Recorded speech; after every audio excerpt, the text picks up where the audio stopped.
जगन्नाथ भगवान के रोज कपड़े फट जाते थे। पुजारियों ने एक दिन जगन्नाथ भगवान से कहा, मंदिर बंद करके, बोले आपके कपड़े रोज फट जाते हैं, आप कहाँ जाते हो? यहाँ कोई चूहा हुआ आ गया है क्या भीतर गर्भगृह में जो आपके कपड़े फाड़ देता है? भगवान बोले नहीं, चूहा तो नहीं आया है। तो फिर आपके कपड़े कैसे फट जाते हैं? जगन्नाथ भगवान बोले एक माली रहता है जगन्नाथपुरी में, उसकी बेटी जो है ना, उसको गीत गोविंद याद हो गया है। बोले अच्छा। तो बोले वो जब अपने बगीचे में जाती है पुष्प तोड़ने के लिए, तो वहां बैठ करके गीत गोविंद गाती है। और जब वो गीत गोविंद गाती है तो मुझसे रुका नहीं जाता, मैं भाग करके जाता हूँ सुनने के लिए। अब पुष्प के बगीचे में कांटेदार पुष्प होते हैं, उनके नीचे कांटे लगे होते हैं। मैं बिना कांटों की परवाह किए उस बगीचे में घुस जाता हूँ, तो मेरे सारे कपड़े जो है उससे उलझ करके फट जाते हैं।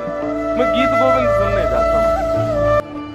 पुजारियों ने कहा, भैया ऐसे तो ठाकुर जी के कितने सारे वस्त्र फट जाएंगे। तो फिर उस माली की बेटी को बुलवाया और बुलवा करके गर्भगृह में ठाकुर जी के समीप खड़े करके जब गीत गोविंद का पाठ करवाया, तो श्री जगन्नाथ महाप्रभु जो ऐसे खड़े थे, दोनों भुजाएं उठा करके नृत्य करने लगे।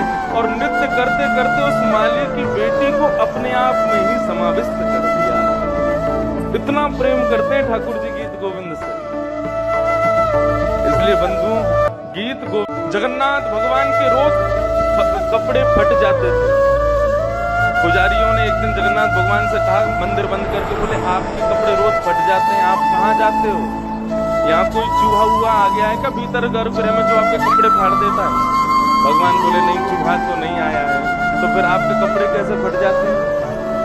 जगन्नाथ भगवान बोले एक माली रहता है जगन्नाथपुरी में, उसकी बेटी जो है ना, उसको गीत गोविंद याद हो गया है।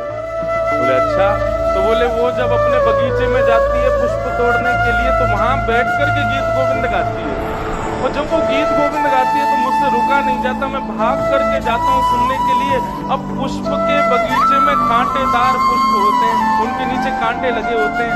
मैं बिना कांटों की परवाह किए उस बगीचे में घुस जाता हूँ, तो मेरे सारे कपड़े जो है उससे उलझ करके फट जाते हैं। मैं गीत गोविंद सुनने जाता हूँ।